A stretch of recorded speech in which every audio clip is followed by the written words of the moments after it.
This video is giving instructions on how to use these slides to show your answers so that other students in the class can comment on your work.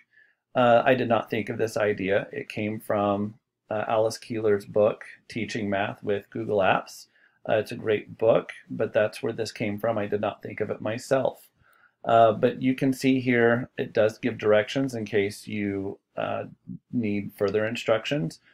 But what you are looking for is the problem that you were given that you need to be able to solve. Once you find the problem that you have been given, you want to go to the blank space that's the same color. Now, I cannot just start typing in this, because if I would do that, then that's not giving a template for others to use.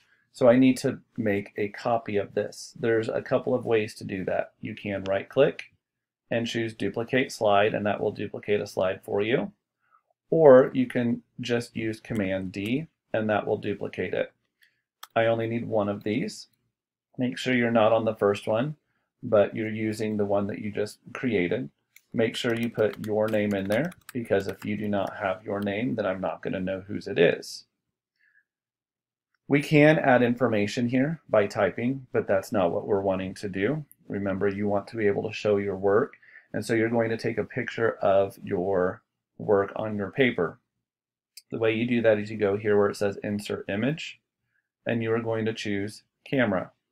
When you choose Camera, remember it's going to open the camera instantly, and so when you take your picture, remember you want to do the best that you can without including your face or anything like that. And you can see that all images that have happened before are also still there, but you do want to just take a picture, and then you can take it and insert.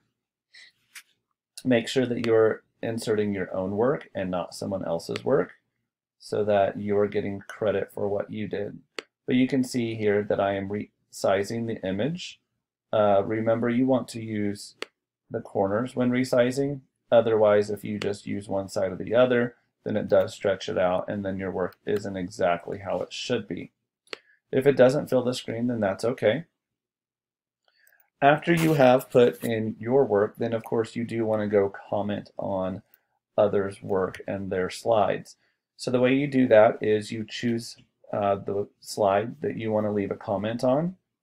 And up here you can put Insert, and you're going to choose Comment. And at this point you can see that it does bring up a text box for you to type. And so you want to leave things. Remember, we've talked about leaving constructive comments and not just did a great job, but make sure it is there for you. Place your comment, and then it is there.